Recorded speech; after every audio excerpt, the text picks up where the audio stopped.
What's good, YouTube? It's your boy Jalil, and I'm back with another video.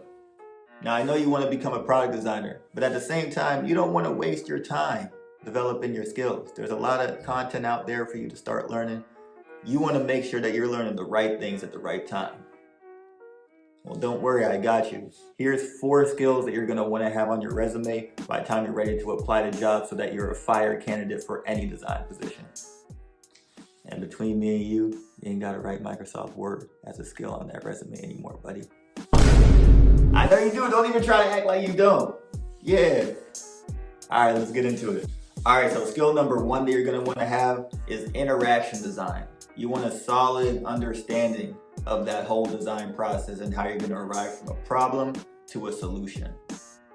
Now, interaction design is a very complex topic.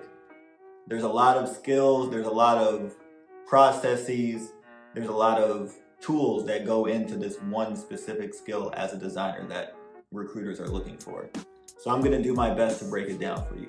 Now, I've been reading this book called About Face. It's essentially the manifesto or the Bible for interaction design. Now, I'm gonna read you what the definition is. Interaction design is understanding the desires, needs, motivations, and contexts of people using products. It's understanding business, technical, and domain opportunities, requirements, and constraints. And using this knowledge as a foundation for plans to create products whose form, content, and behavior are useful, usable, and desirable, as well as economically viable and technically feasible. So it sounds like a lot, and if you have no idea what the fuck I just said, that's completely fine. I'm gonna give you guys a little bit of a guideline of what you can use to know whether or not you really understand interaction design fully, okay? So first things first, you're gonna wanna take a design course, an introductory design course, and the one I recommended on my last video was the Google UX Design Certificate. Once you've finished that, you should have a solid understanding of how to empathize with users, how to create personas, how to ideate and sketch solutions, how to build wireframes, how to prioritize solutions, and also how to use a design tool to build a prototype of your solution. You should also have some sort of understanding of pre-existing design patterns. If that also sounds like a mouthful and you have no idea what that is, that's fine too, but write it down and use it as a checklist so that you know when you really understand the interaction design process. Now, I know it was a lot of things that I just mentioned and your head's probably spinning a little bit right now. That's okay. My head was spinning when I first heard of all of this information too. And it can be intimidating at first when you hear all of these things and you're like, dang, I'm supposed to know all of this? Yes, but it's okay. Just take it one step at a time. Don't try to feel like you need to cram all of this into a week or something. So I would give myself a little bit of a timeline. If I were you, I would give myself 3 months to really understand interaction design. Take a nice class and take notes and make sure that you're applying it to projects too. And by the end of that, you should know exactly what I'm talking about. But I'm gonna keep this one brief. I could go on and on about it for hours. And if you guys are interested, I can do a lecture series on interaction design where I go down into each topic and really break it down and give you guys an overview of what's supposed to happen in each step of the process and what tools you can use. So you guys let me know in the comments if you're interested in that, and if you are, I'd be happy to do it. Okay, so resources to improve your interaction design. So first thing is an introductory design course, whether you take that online and you do the Google UX certificate that I mentioned in my last video, or you take a class at your school, whatever it is, just make sure it's giving you a solid foundation of what interaction design is and what the design process is. Another thing that was helpful for me is this book called About Face. I mentioned it earlier in this video, and that book is all about the process of interaction design. And it breaks it down for you step by step, all the way from interviewing users and understanding their needs and goals, to modeling those users, to then coming up with solutions and prototyping those solutions in an effective way. Okay, so the last resource is websites that showcase design patterns. There's 2 main websites that I like to use. One is UI Patterns and the other one is Mobbin.design. Maba.design is more specifically for mobile design patterns, and UI patterns is more so for web-based design patterns. Now, it's important that you familiarize yourself with these things because you don't want to reinvent the wheel when you're designing new features. A lot of the times when you're designing these features, you can just reuse certain practices that have already been used in the industry. You don't want to reinvent the wheel because then if you do, you risk your user being confused because they're used to one thing working this way their whole life, and then all of a sudden they come onto your app or your website and all of a sudden it works a completely different way. All right, so skill number 2 we got is visual design. Now, visual design is all about improving a product's aesthetic appeal and usability by using visual design principles such as spacing, layout, typography, and color. So you got your feature and the prototype from interaction design. Now you apply visual design to it to make it look good. Now, visual design is important because you want to make sure that your features look good. When you're applying to jobs, the first thing they're going to see is typically that visual mock-up of your feature. If they look at it and it looks janky, then they're already going to have some initial bad preconceptions about you as a designer. So you want to make sure that your presentation is good. The presentation is very important. It's not more important than the interaction design, right? Pretty shit is still shit. But if you have a good product, then visual design can take it a very long way. So how do you improve it? So what I like to do is recreate screens of popular apps in Figma. I'll look at YouTube, maybe Instagram, Twitter, whatever you want to look at.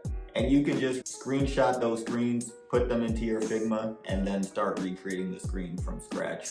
This is going to help you see very minute design patterns and practices that different companies use.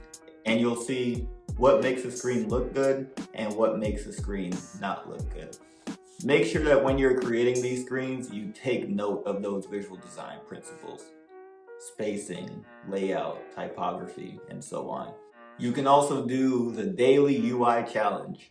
I did this 2 summers ago and it was super beneficial for just improving the look and appeal of a lot of my designs. They send you challenges Monday through Friday, and each challenge is having you design a different screen. So one day you might design a sign-up page, the other day you might design a profile, the other day you might design a checkout screen. And doing these repeatedly will start to help you sharpen your visual design and making screens that actually look good.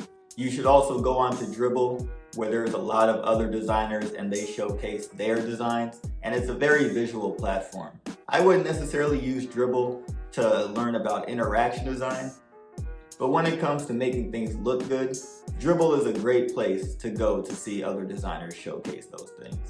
Now, I'll leave a link to an article from the Interaction Design Foundation where they talk about what visual design is and the principles of visual design, as well as some links to some resources that can help you improve that visual design.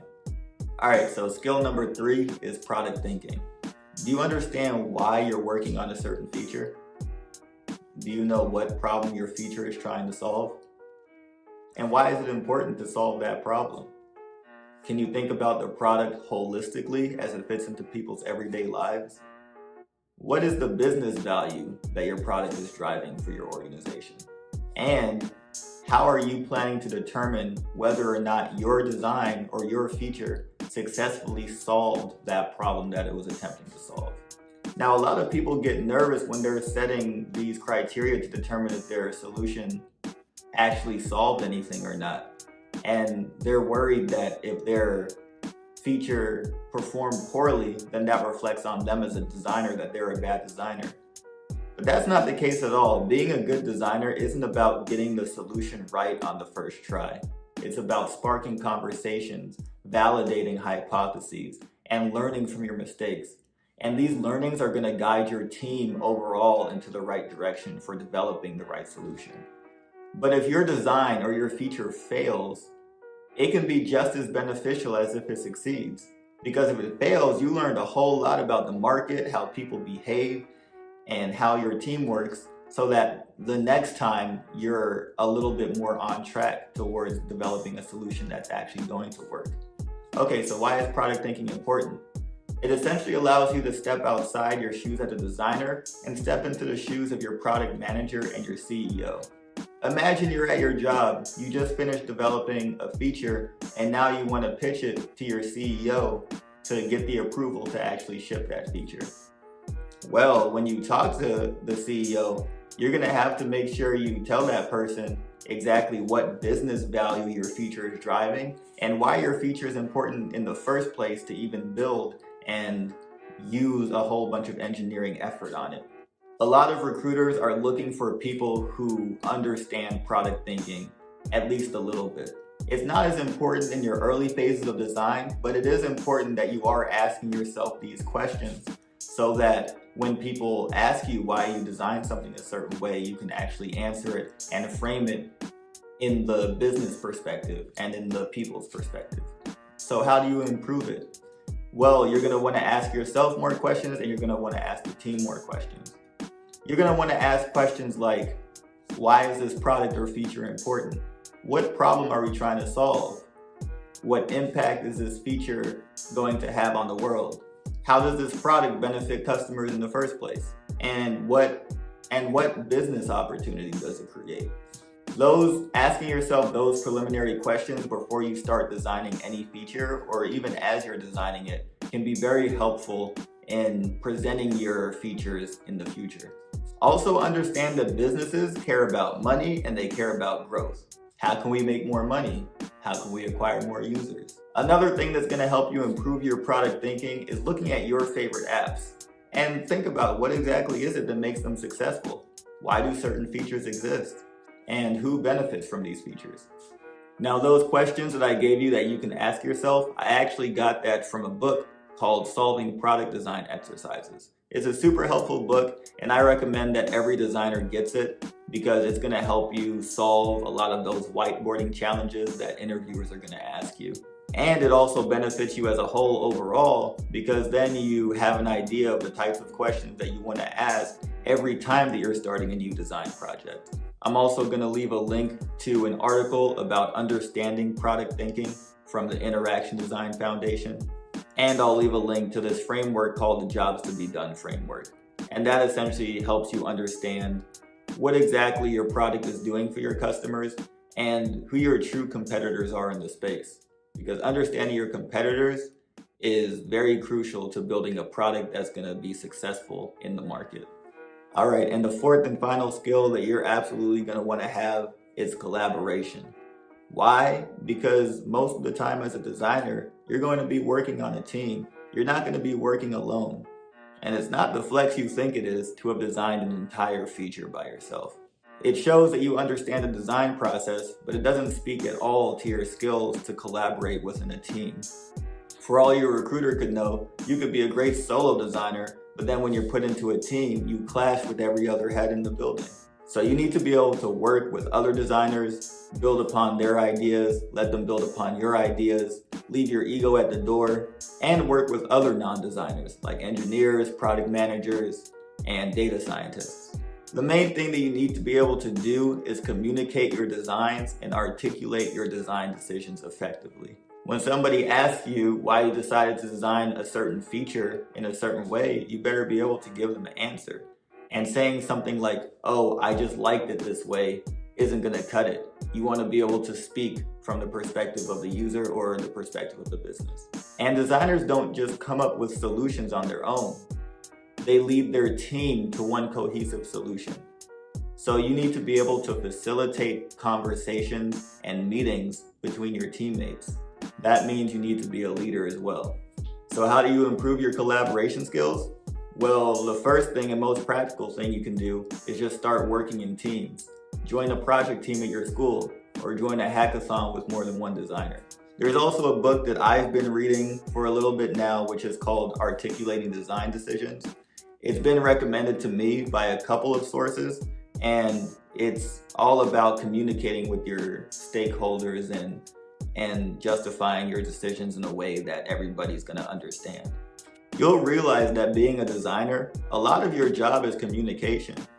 And there's gonna be a lot of meetings where you guys have these things called design critiques. And that's all about providing feedback on other people's design work and having other people provide feedback on your design work. So we want to make sure that we are prioritizing growing those skills to perform very well in those meetings so that the rest of our lives can be a lot easier. All right, so that was 4 skills that you must have as a UX designer or a product designer. I use the same phrases interchangeably. UX designer is the same thing as a product designer. You'll hear them used interchangeably. A lot of people ask what the difference is between those two things. There really isn't a difference. The only difference is that product design can be confused between digital product design and industrial product design. So, you know, that's what it is. But anyway, if you liked the video, leave a thumbs up and let me know what you thought in the comments. Hit that subscribe button. I'm gonna be posting every week, so I hope you're ready for that. Stay tuned, and I'm out.